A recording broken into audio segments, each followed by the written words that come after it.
আসসালামু আলাইকুম everyone, welcome back to my channel came kitchen. আজ আমি আপনাদের সামনে হাজির হয়েছি সকলেরই পছন্দ সরিষা দিয়ে ইলিশ মাছ রান্নার একটি সহজ রেসিপি নিয়ে। তো চলুন দেখে নেওয়া যাক পুরো রেসিপিটি। সরিষা ইলিশ রান্নার জন্য আমি আগেই কেটে ধুয়ে পরিষ্কার করে এখানে 8-10 টুকরার মতো মাছ নিয়েছি। সরিষা ইলিশ রান্নার মেইন যে উপকরণ সেটা হলো সরিষা, যেটা আমি আগেই ধুয়ে পরিষ্কার করে নিয়েছি। কারণ সরিষাটা অনেক সময় পুরনো হলে রান্নার পরে সরিষাটা একটু তেতো তেতো ভাব লাগে।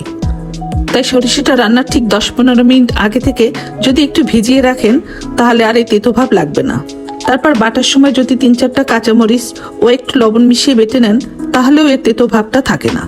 আমি ওইভাবে বেটে নিয়েছি, চাইলে আপনারা ব্লেন্ড করেও নিতে পারেন।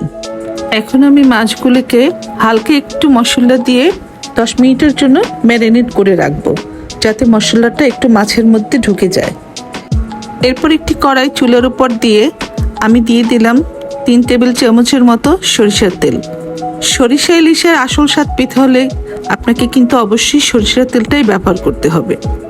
তারপর তেলটা একটু গরম হলে এর মধ্যে দিয়ে দেবো 1 চিমটি কালো জিরা ফোড়নের জন্য। হালকা একটু ফোড়ন চলে আসলেই এর মধ্যে দিয়ে দেবো 1 কাপ পেঁয়াজ কুচি।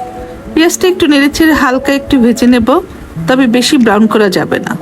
এরপর স্বাদ মতো একটু লবণ দিয়ে দেব। লবণটা একটু বুঝে দিতে হবে, কারণ আমি সরিষা বাটা এবং ম্যারিনেট করার সময় কিছুটা লবণ দিয়েছিলাম। এরপর দিয়ে দেবো 1 কাপ পেঁয়াজ বাটা।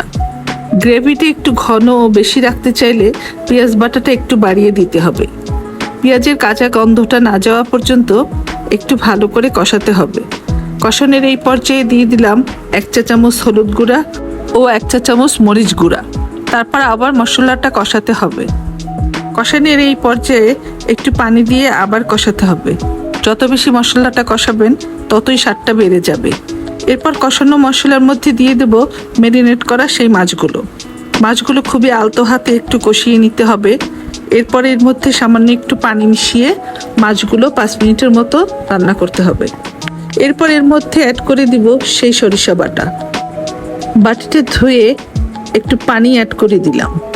তারপর একটু নেড়ে চেড়ে সরিষাটা মাছের সাথে মিশিয়ে নেব। এরপর মাছগুলোকে একটু উল্টিয়ে পাল্টিয়ে অন্য পাশ করে দেব। খুবই সাবধানে এই কাজটি করতে হবে, কারণ ইলিশ মাছটা এমনিতেই খুব নরম থাকে আর মাছে বেশি পানি দেওয়া লাগে না, কারণ এটা সিদ্ধ হতে তো বেশি সময় লাগে না। বেশি সিদ্ধ করলে মাছের ভিতর থেকে তেলটা বের হয়ে আসে, তখন মাছটা বেশ শক্ত হয়ে যায়। ও আরেকটা কথা বলে রাখি, রান্নার সময় সরিষাটা সরাসরি তেলের মধ্যে না কষানোই ভালো, তাহলে সরিষাটা তেতো হওয়ার সম্ভাবনা একটু বেশি থাকে। রান্নার এই পর্যায়ে আমি 5-7টি কাঁচামরিচ অ্যাড করলাম, শুধুমাত্র সুন্দর একটি ফ্লেভারের জন্য। এখন আমি ঢাকনা দিয়ে ঢেকে অপেক্ষা করব 4-5 মিনিটের মতো। এ সময় চুলার ফ্লেমটা মিডিয়ামে থাকবে। ঢাকনা খুলে 5 মিনিট পর কড়াইটা ধরে এভাবে একটু নাড়িয়ে অপেক্ষা করব 2-3 মিনিটের মতো। যখন দেখবেন পানি শুকিয়ে উপরে তেল ভেসে উঠেছে তখন বুঝবেন মাছটা হয়ে গিয়েছে। আমার মাছটাও হয়ে গিয়েছে। এখন আমি চুলাটা অফ করে দিলাম। এখন আমি মাছটাকে পরিবেশন করে দেখাচ্ছি। আর সরিষা ইলিশটা কিন্তু পোলাও, খিচুড়ি বা সাদা ভাত যে কোনো কিছুর সাথেই খেতে অসাধারণ লাগে। ইলিশ রান্নার বিভিন্ন আইটেমগুলির মধ্যে কিন্তু এই সরিষা ইলিশটা খেতে দারুণ মজার। তাই আপনারা এই স্বাদ পেতে চাইলে বাড়িতে অবশ্যই ট্রাই করে দেখবেন আর আমাকে কমেন্ট করে জানাতে ভুলবেন না।